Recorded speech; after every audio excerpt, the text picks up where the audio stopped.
जय जगत गुरु जय भारत। परमपिता परमेश्वर सतगुरु रामपाल जी भगवान के चरण कमल में दास का अनंत कोटि दंडवत प्रणाम। सात संगत से जुड़े हुए सभी भाई बहनों को दास की तरफ से प्यार भरा सत साहिब। संघ का समाधान के एपिसोड नंबर 4 में आप सभी का हृदय से स्वागत है। आज हमारा विषय चरणा अमृत व प्रसाद को ग्रहण करने की उत्तम विधि को लेकर है। तो चलिए शुरू करते हैं संघ का समाधान। जब आप प्रथम बार नामोपदेश प्राप्त करते हैं तो आपको पीने के लिए चरणा अमृत की एक छोटी सी बोतल व मखाना प्रसाद का एक पैकेट मिलता है। परंतु साध संगत से जुड़े हुए भाई बहनों को छोड़कर आज भी संत रामपाल जी भगवान की 90% संगत को इस बात की सही जानकारी नहीं है कि चरणा अमृत व प्रसाद कब और कैसे ग्रहण करना होता है। तो चलिए शंका समाधान के इस एपिसोड नंबर 4 में जानते हैं कि गुरु चरण अमृत को ग्रहण करने की उत्तम विधि क्या है। प्रतिदिन नित्य नियम का पाठ करते समय पवित्र भक्ति बोध पुस्तक के पेज नंबर 23 पर हम पढ़ते हैं कि चरणा अमृत कदाचित पावे 84 कटे लोक सिंधावे। अर्थात प्रतिदिन गुरु चरणामृत पीने से जीव के 84 लाख योनियों के फंद कट जाते हैं। नाम उपदेश के साथ ही गुरुदेव भगवान का चरणा अमृत तथा आदरणीय गरीबदास जी महाराज जी के द्वारा लिखवाए गए सूक्ष्म वेद अमर ग्रंथ के पाठ की शब्द शक्ति युक्त मखाना प्रसाद हमें प्रतिदिन प्रसाद रूप में ग्रहण करने के लिए दिया जाता है। इन्हें आप सुबह उठते ही आरती से पहले या आरती के बाद ग्रहण कर सकते हैं। उपदेश के बाद आश्रम से चरणा अमृत से भरी हुई जो प्लास्टिक की एक छोटी सी बोतल मिलती है, उस बोतल में से मात्र कुछ बूंद या एक ढक्कन चरणा अमृत किसी अन्य साफ सुथरी 1 या 2 लीटर की बड़ी बोतल में डालकर ऊपर से सादा पानी डालकर भर लें तथा आश्रम से मिली हुई छोटी वाली बोतल को दरबार साहिब या अलमारी में ढक्कन लगाकर सुरक्षित रख दें। अब रोजाना उठते ही सर्वप्रथम गुरुदेव भगवान को अष्टांग दंडवत प्रणाम करें। उसके बाद एक छोटा कप या गिलास लेकर चरणा अमृत की बड़ी वाली बोतल में से उसे आधा भर लें। अब उस कप या गिलास को दोनों हाथों से पकड़कर जमीन पर घुटनों के बल बैठ जाएं तथा गुरुदेव भगवान से यह प्रार्थना करते हुए कि हे परमपिता परमेश्वर, आपके चरणों का अमृतपान इस दास को यूं ही मिलता रहे। दास के अंतःकरण में विनम्रता व आधीनता प्रवेश करने की दया करें। इस तरह प्रार्थना करते हुए तथा अपने गुरुदेव भगवान को ही इष्ट रूप में मानकर चरणा अमृत के कप को होठों से लगाकर एक बार में ही पूरा ग्रहण कर लें। उसके बाद आपको प्रथम मंत्र या सतनाम जो भी मंत्र प्राप्त है उस मंत्र का इच्छा अनुसार घुटनों के बल बैठे बैठे ही 1 या 2 जाप करें। जाप करने के बाद खुली आंखों से सामने रखे हुए गुरुदेव भगवान के स्वरूप के दर्शन करते हुए अष्टांग दंडवत प्रणाम करें। अष्टांग दंडवत प्रणाम करने के बाद उस खाली कप या गिलास में थोड़ा सा सादा पानी डालकर फिर से हिलाकर ग्रहण कर लें तथा गिलास को स्वयं अपने हाथों से धोकर रख दें। उसके बाद मखाना प्रसाद के 2-4 दाने भी प्रसाद रूप में ग्रहण कर लें। लेकिन ध्यान रहे, चरणामृत व मखाना प्रसाद को कभी भी खड़े होकर ग्रहण ना करें।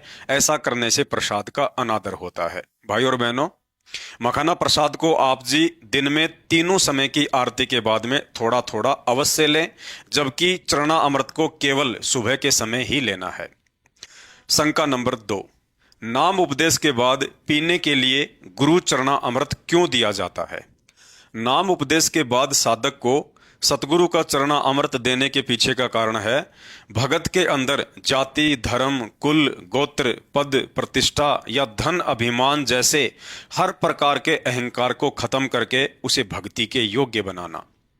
जैसे मीराबाई को नाम दीक्षा देने से पहले कबीर परमेश्वर सतगुरु रामपाल जी भगवान ने दूसरा रूप भगत रविदास जी का बनाया और कुछ ही दूरी पर जाकर बैठ गए।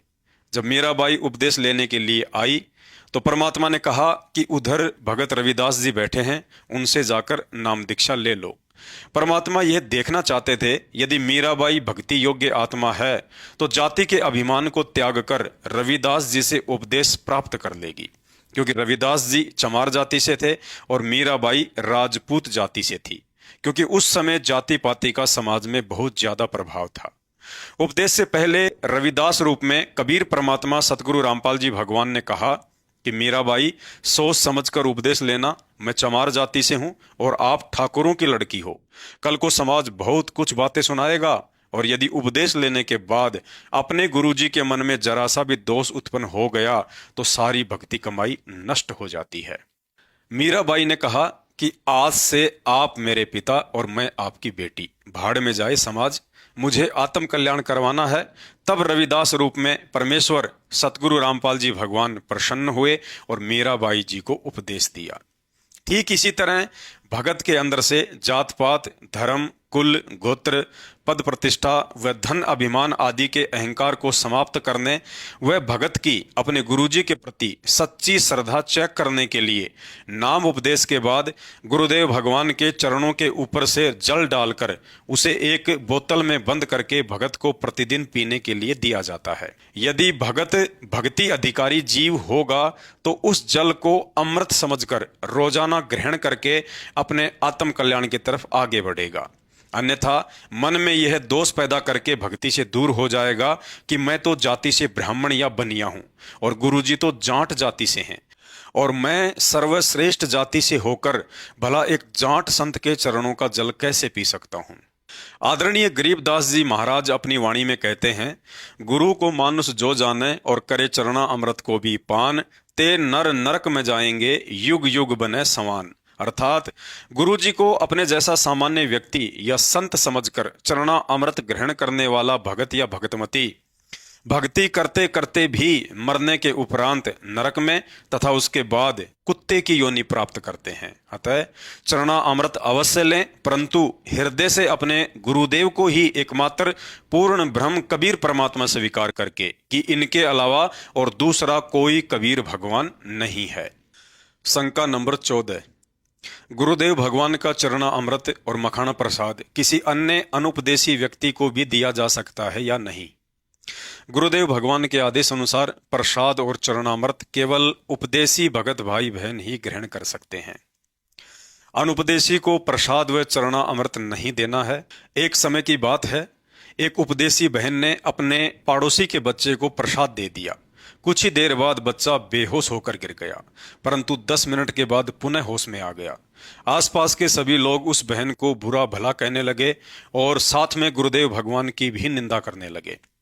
कुछ दिनों बाद आश्रम में जाकर बहन ने गुरुदेव भगवान को ये सारी घटना बताई तो गुरुदेव ने समझाया कि बेटा, इस प्रसाद में परमात्मा की अखंड वाणियों से शब्द शक्ति प्रकट हो जाती है। जिस बच्चे को आपने ये प्रसाद खिलाया था उसमें पहले से ही कोई प्रेत आत्मा विद्यमान थी। प्रसाद शरीर के अंदर जाते ही सूक्ष्म रूप में प्रेत के ऊपर शब्द की चोट पड़नी शुरू हो गई और वह बाहर निकलने का प्रयास करने लगा। इस प्रक्रिया में बच्चा बेहोश हो गया था।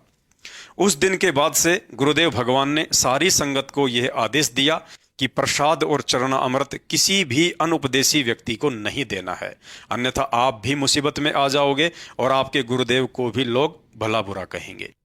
शंका नंबर 15, क्या उपदेशी भगत अपने छोटे छोटे अनुपदेशी बच्चों को प्रसाद और चरणा अमृत पिला सकते हैं? ज्ञान आधार कहता है, यदि आप उपदेशी हैं और आपका बच्चा या बच्ची 3 वर्ष या उससे कम उम्र का है तो प्रसाद और चरणामृत पिला सकते हैं। जब बच्चा 3 वर्ष से ऊपर का हो जाए तो गुरु आदेश अनुसार उसे तुरंत ही उपदेश दिलवा कर ही चरणामृत और प्रसाद देना चाहिए। शंका नंबर 16, क्या उपदेशी माता पिता के छोटे छोटे अनुपदेशी बच्चे भी आरती और मंत्र जाप कर सकते हैं? गुरुदेव के भक्ति विधान अनुसार जब बच्चा 3 वर्ष का हो जाए तो उसे नाम उपदेश दिलवा देना चाहिए। यदि आपका बच्चा 3 वर्ष से कम उम्र का है तथा जब आप मंत्र जाप करते हैं और साथ में बच्चा भी बैठ जाता है या माता पिता की देखा देखी मंत्र बोलने लग जाता है तो ऐसे में माता पिता को दोष नहीं लगता है। लेकिन ध्यान रखें, माता पिता ने अपनी तरफ से बच्चों को मंत्र जाप करने के लिए नहीं कहना है।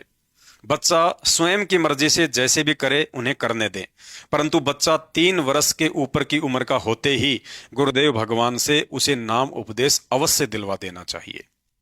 ठीक इसी प्रकार उपदेशी माता पिता अपने 3 वर्ष या उससे कम उम्र के बच्चे को हाथ में रक्षा सूत्र व गले में लॉकेट भी पहना सकते हैं तथा चरणामृत और प्रसाद भी खिला सकते हैं।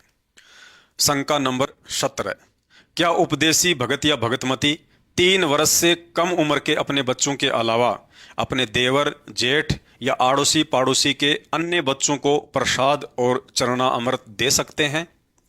गुरुदेव भगवान के आदेश अनुसार भगत या भगतमती ने किसी भी अन्य अनउपदेशी के बच्चों को, चाहे छोटे हों या बड़े हों, किसी को भी मखाना प्रसाद और चरणा अमृत नहीं देना है। शंका नंबर 18, यदि रक्षा सूत्र, चरणामृत और प्रसाद समाप्त हो जाए तो क्या करें, कहां से लाएं? गुरुदेव भगवान के आदेश अनुसार यदि रक्षा सूत्र, चरणामृत व प्रसाद समाप्त हो जाए तो आपने कहीं से भी लाने की आवश्यकता नहीं है। गुरुदेव ने बताया कि आपने जिस बोतल में चरणा अमृत डाल रखा है, जैसे ही उसमें थोड़ा सा चरणा अमृत शेष रह जाए, उसी समय बोतल में ऊपर से सादा पानी डालकर फिर से भर लें। इस तरह से आप चरणा अमृत को बढ़ाते रहिए। ठीक इसी तरह मखाना प्रसाद जब थोड़ा सा शेष रह जाए तो बाजार से 250 या 500 ग्राम प्रसाद लाकर उसमें डाल दें। ऊपर से डाला गया प्रसाद अंदर बचे थोड़े से प्रसाद के संपर्क में आते ही शब्द शक्ति से चार्ज हो जाता है, क्योंकि भक्ति मार्ग में जैसा गुरुदेव भगवान ने कह दिया वैसा ही हो जाता है। इसी तरह जब रक्षा सूत्र खत्म होने वाला हो तो उससे पहले ही बाजार से रक्षा सूत्र खरीदकर उसे पहले से बचे हुए रक्षा सूत्र से टच करके काम में ले सकते हैं। अर्थात बाजार से लाया हुआ नया वाला रक्षा सूत्र पुराने वाले रक्षा सूत्र से टच करते ही शब्द शक्ति से चार्ज हो जाता है। जिस तरह पारस के छोटे से टुकड़े से यदि 10 टन लोहा भी टच कर दिया जाए तो वह सारा ही लोहा सोना बन जाता है, जबकि गुरुदेव भगवान का आदेश तो पारस से भी असंख्य गुना अधिक प्रभावी है, क्योंकि संत वचन पलटे नहीं, चाहे पलट जाए ब्रह्मांड। शंका नंबर 19, यदि रक्षा सूत्र पुराना हो जाए, टूट जाए या गुरुदेव भगवान की तस्वीर खराब हो जाए, गीली हो जाए या फट जाए तो उनका क्या करें? गुरुदेव भगवान ने बताया कि ऐसी स्थिति में रक्षा सूत्र या अपने गुरुदेव भगवान की तस्वीरों को कहीं भी डाल देने से उनका अनादर होता है। अतः ऐसी स्थिति में रक्षा सूत्र तथा तस्वीरों को घी लगाकर किसी पात्र या साफ सुथरी जगह पर रखकर अग्नि में सवा कर देना चाहिए तथा बची हुई राख को जमीन में गड्ढा खोदकर दबा दें या किसी नदी या नहर के बहते हुए पानी में जल प्रवाह कर दें। तो शंका समाधान में आज केवल इतना ही। शंका समाधान के और अधिक वीडियो देखने के लिए हमारे Facebook page Pawan Das is live मानव धर्मी पवन दास को फॉलो करें। वीडियो अच्छा लगे तो शेयर करें। बंदी छोड़ सतगुरु रामपाल जी भगवान की जय हो।